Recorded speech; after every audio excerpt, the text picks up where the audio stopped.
Buenos días amigos de Periodista Digital. Hoy tenemos el placer de conversar con uno de los más importantes periodistas de Perú, el señor César Hildebrand. Señor Hildebrand, buenos días. Buenos días, bienvenido. Señor Hildebrand, a lo largo de su carrera periodística hay gente que le ha admirado, le ha respetado, pero también hay gente que le ha odiado. ¿Esto por qué?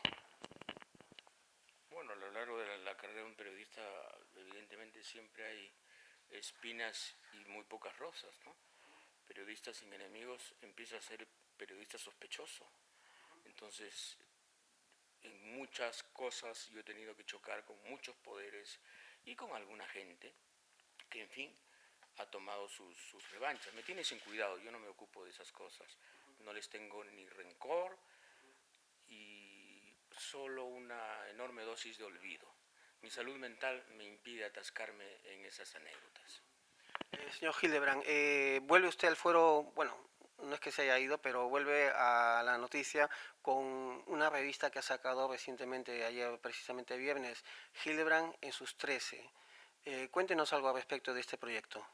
Lo que pasa es que yo fui echado del sistema de la televisión y esta es una manera no solo de sobrevivir, sino de volver, como usted dice. Es una tentativa de crear un semanario distinto que publique cosas que los demás omiten, con puntos de vista lo más originales que se pueda y con la mejor redacción, que de eso se trata también.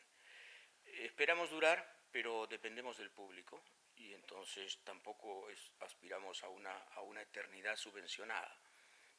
Podemos morir. Ya antes que saliera incluso este semanario que viera la luz, ya ha tenido presiones para no sacar nada, porque siempre usted ha tenido, bueno, no es que haya tenido, sino que siempre le han buscado los problemas y creo que ha tenido el honor, digamos, que de ser el periodista más despedido de la televisión, ¿no? Sí, sí, sí. Yo creo que todo empezó con mi despedida de soltero. A partir de ahí me acostumbré. Y efectivamente me han echado de 15 programas, de algunas publicaciones, como usted me acaba de recordar.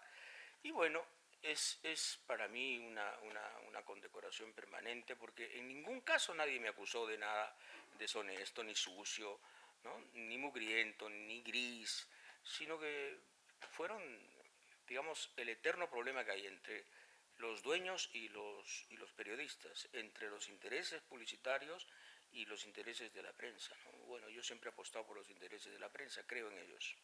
Bueno, nosotros los periodistas, aunque estemos lejos y mucha gente, sabemos que no es que digamos que usted siempre tuvo la razón, pero siempre tocaba, ponía el dedo en la llaga de los poderosos, ¿no? Y ahora, por ejemplo, ¿por qué el nombre de Hildebrand en sus 13? Es como una afrenta diciendo aquí estoy. Es un desafío, sí, es sacar pica, y es decir, sí, he vuelto, estoy aquí, y porque el nombre fatalmente se ha convertido en una marca, fatalmente porque ha sido contra mi voluntad, y entonces era, era digamos, casi necesario a nivel de marketing, como se dice ahora, poner ese nombre. En fin, vamos a ver qué le va. El asunto es que no es narcisismo, es marketing lo que me obliga a eso. A mí no me agrada el nombre, pero me dijeron que era imperativo. Un poco como de decir, aquí estoy, ¿no? Bueno, sí, aquí estoy, he vuelto, vamos a joder. Hablando de política, ¿cómo ve usted el panorama político ahora en Perú? Confuso, ofuscado y habitualmente, como siempre, impredecible, ¿no? Vienen las elecciones y oscilamos entre programas débiles, candidatos más o menos difuminados. No tenemos opciones claras, ninguna. Lo que sí está claro es que puede retornar un estilo de gobernar que ya conocemos mucho porque lo padecimos con Fujimori. Me refiero al señor Curi en la alcaldía, a la señora Keiko en la presidencia. ¿Pueden ganar? Sí, pueden ganar. ¿Por qué pueden ganar? Bueno, en el Perú hay una epidemia de amnesia hace 500 años y nadie se ha dado cuenta. Nos olvidamos pronto de todo. Hacemos terapia devorando nuestra memoria. Y por eso es que García vuelve, y por eso es que Keiko puede volver, perdón, el apellido Fujimori a través de Keiko puede volver, y todos los etcéteras que usted puede imaginarse. Un poco nefasto lo de Keiko, ¿no? Porque creo que durante el gobierno de Fujimori hubo una ordenanza para prácticamente borrarlo de la faz del planeta, ¿no? ¿No? Sí, hubo un plan para liquidarme, ¿no? Para liquidarme. Después entendieron que no era necesario liquidarme, que bastaba con sacarme de la tele. Pero al principio parece que se pusieron un poco drásticos e idearon un plan que llamaron el Plan Bermuda, que consistía en fingir un choque con un camión, con familia y todo. Y este plan fue develado felizmente por la República, por el difunto Gustavo Mome Yona, y al publicar este plan se desbarató. Pero ¿cómo llegó este plan a conocerse? Llegó este plan a conocerse porque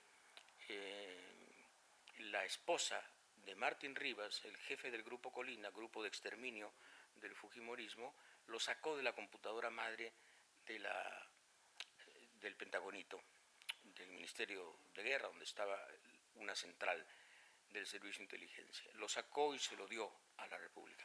Ella se llamaba Mariela Barreto. Su cadáver apareció meses después descuartizado en las afueras de Lima. Así terminó Mariela Barreto, heroína a la que todavía no se le ha hecho el homenaje correspondiente, ¿no? Señor Hildebrand, ese fue un problema con Fujimori, ¿no? Pero en el gobierno de Alan García también usted destapó algo que quizá mucha gente no quiso destapar en su momento porque era un secreto a voces, ¿no? El hijo secreto de Alan, ¿no? ¿Eso le ha traído problemas? Uf, yo estoy fuera de la tele por eso, ¿no? He estado a punto de estar un par de veces en algún canal y no se ha podido, ¿no? Porque la presión es grande. García se molestó muchísimo porque el problema, aunque usted no lo crea, es que su esposa no estaba enterada de la existencia de este niño.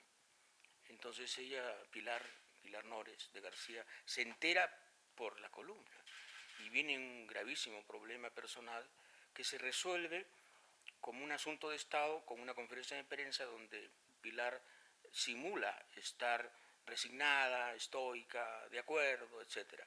Pero después de esa conferencia de prensa, a las pocas semanas, Pilar abandona Palacio y no ha vuelto. La pareja se ha disuelto. Entonces, yo no dije ninguna mentira, yo dije una verdad, tanto así que la madre del niño, Roxanne Chisman, me llamó por teléfono y me dijo, le agradezco lo que ha hecho, porque gracias a eso mi niño ha dejado de ser clandestino. Dígame usted, ¿a quién ve posibilidades de acceder a la presidencia el próximo año? Castañeda tiene la primera opción, pero no está dicho todo, ni mucho menos. Todavía falta el forastero, el outsider de siempre, como lo fue Fujimori en el año 90. Nos falta todavía la sorpresa, no sé si la habrá, pero Castañeda se perfila como el candidato mayoritario. Ahora, ¿qué hará Castañeda? Pues lo mismo, pues lo mismo. ¿Es confiable Castañeda? En absoluto, o sea, lo mismo. Es la continuidad más pura de García, ¿no? Castañeda, el hombre que ha duplicado todos los presupuestos de todas sus obras respecto del proyecto original. Algunos dicen y comentan o rumorean que quizá Castañeda sea como el candidato del APRA, ¿no? Eso es una hipótesis, ¿no? No es el candidato del APRA, pero es el amigo del APRA. Y es evidentemente que todas las tropelías que se están cometiendo ahora, a nivel económico, quiero decir, a nivel de sustracción de fondos, quiero decir, no van a ser de ninguna manera indagadas, ni descubiertas, ni reveladas por un gobierno como el de Castañeda. A García le conviene que Castañeda llegue al poder. ¿Cómo ve usted, al menos en Europa lo vimos como si fuera un chiste, ¿no? La hipotética postulación del escritor Jaime Bailey a la presidencia. Bueno, tuvieron razón en Europa, es un chiste, ¿no? Es un chiste de relativo mal gusto, además. Jaime es un provocador, es una suerte de permanente niño terrible, a los 40 y tantos, si era un fan terrible, es un poco tardío, ¿no? Pero él es así. Y claro, en un país tan poco serio como el nuestro, es posible que una broma se convierta en una posibilidad. Desde luego que no me imagino siquiera un gobierno de Jaime Bailey, ¿no? Jaime es un tipo muy bueno, escribe bastante bien para algunos, es muy famoso, gana mucho dinero, es una estrella de la televisión, pero es un hombre al que yo no le confiaría nunca nada, ¿no? No porque sea deshonesto, sino porque es lo más irresponsable del mundo. Un momento que recuerdo con mucha nitidez por lo que grabó en mi memoria es el día en que eh, entrevisté a Yasser Arafat en el Líbano, en plena guerra civil. Una entrevista que se propaló en Lima, en un programa eh, que yo tuve que se llamaba Testimonio. Programa por el cual, dicho sea de paso, me votaron de Canal 4, esa fue la primera echada. Sí, sí, porque hubo una presión para que Arafat no saliera, la colonia, digamos, pro-israelí, judía, presionó y logró que me sacaran. Pero esa entrevista fue emocionante porque, en fin, este hombre estaba escondido, condenado a muerte por el Mossad y tuve que pasar 10 horas vagando toda una noche hasta la madrugada para llegar al último escondrijo donde Arafat me recibió. Eso lo recuerdo con mucha nitidez, igual que recuerdo una balacera terrible en la Universidad Centroamericana, en la UCA, en pleno San Salvador, en donde yo tuve que salir a coger un cassette. En esa época se usaban los cassettes. Y bueno, me cogió la balacera. En esa balacera murieron 16 estudiantes. No era broma, era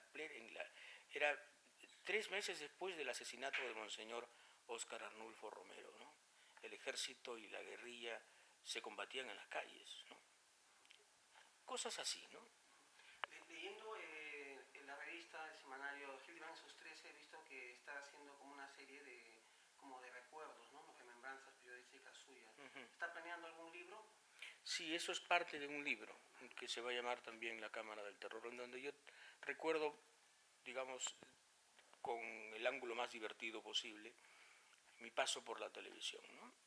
Como ha sido así de accidentado, de anecdótico, de pintoresco, en algunos casos de patético, ¿no? O sea, yo he llegado a pelearme con el dueño de un canal por teléfono delante del hijo del canal en el aire. Eso no creo que le haya sucedido, es una escena casi de Groucho Marx, de Chaplin, es un guión de Woody Allen, ¿no? Pelearse con el dueño del canal por teléfono mientras el hijo es testigo.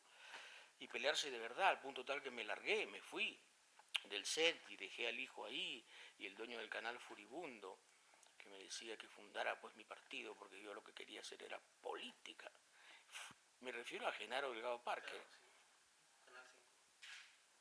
Meses después salió el video en donde Genaro Delgado Parker, hablando con Vladimiro Montesinos, le decía: yo voy a votar a Hildebrand, no se preocupe, doctor.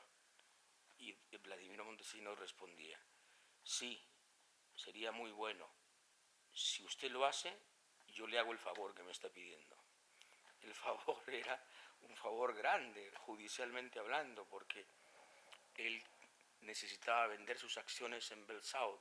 Los hermanos se habían opuesto, escribiendo un pacto familiar de carácter casi contractual. Vladimiro le hizo el favor, Genaro vendió sus acciones y obtuvo 70 millones de dólares. Nunca supuse que mi cabeza podía valer tanto. Y desde luego que ha sido un sobreprecio enorme el que pagó Genaro. Señor Hildebrand, aparte de haberle el gobierno o los poderes fácticos, haberle boicoteado, haberle echado de los canales, haberle hecho la vida imposible, ¿alguna vez ¿Le han intentado comprar?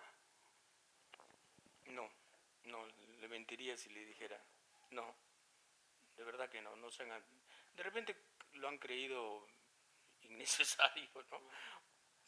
Inútil, inútil. El otro día, en diciembre del año pasado, Javier Díaz Canseco me puso el incomprable en una de sus columnas, ¿no? Sí, pues sí, sí, siempre...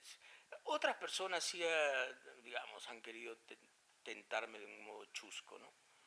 Me acuerdo del embajador soviético invitándome a la Unión Soviética en un viaje todo pagado si yo emitía un documental sobre la invasión a Afganistán desde el punto de vista soviético, ¿no? ¿Por qué había sido necesaria?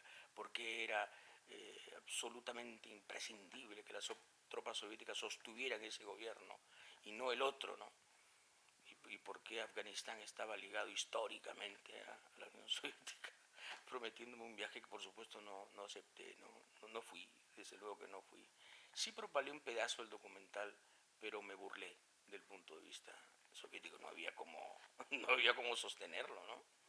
Cuando se pregunta a gente en Perú, bueno, incluso cuando gente peruana va a España, a otros países, lo normal es que incluso hasta el gobierno dice, el Perú está bien, el Perú está creciendo. ¿Eso es cierto? El Perú está creciendo, sin lugar a dudas. El asunto es que el Perú ha crecido a lo largo de su historia durante muchas épocas. Hemos tenido picos grandiosos, por ejemplo, el pico del guano, el pico del salitre, el pico del caucho, el pico de la harina de pescado en el siglo pasado, en los años 60, el pico del cobre en plena guerra con Corea. Hemos tenido muchos picos y muchas prosperidades falaces, como lo ha llamado un historiador. Y estamos en otro periodo de prosperidad falaz. ¿Por qué se dice prosperidad falaz? Porque crecemos, pero no distribuimos. Crecemos, pero no hacemos un país integrado.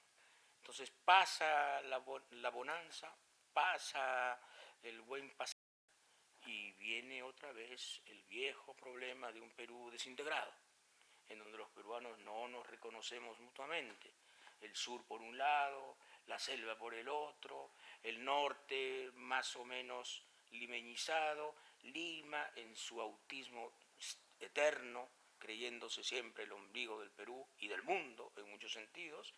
Y claro, en un país así, en donde funcionan mucho más tribus que federaciones, es muy difícil hallar la paz.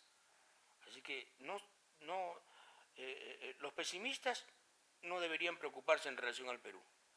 Después de esta prosperidad falaz, van a venir otra vez los problemas porque no hemos logrado invertir parte de esa prosperidad, la actual, en crear una identidad nacional, un proyecto nacional incluyente, algo que entusiasme a todos, ¿no? Ve usted lo de Bagua, ¿no? 34 muertos, entre ellos 10 policías salvajemente asesinados. ¿Por qué? Porque al presidente se le ocurre que la selva es vendible, no solo rentable, sino vendible, y que las tribus que viven ahí son una incomodidad étnica, ¿no? A la que hay que pues, sacar, porque el petróleo es primero, la minería está primero, sin entender en absoluto que ellos estuvieron antes que nosotros, muchos años antes que cualquiera, y que tienen derechos, ¿no? Usted, para finalizar ya, usted que ha denunciado tanto los negociados, problemas del país y tantas cosas, ¿en algún momento de su vida se ha pensado entrar en política? No he pensado entrar en política, pero con tanto desempleo, de repente un día me hago diputado para vivir bien.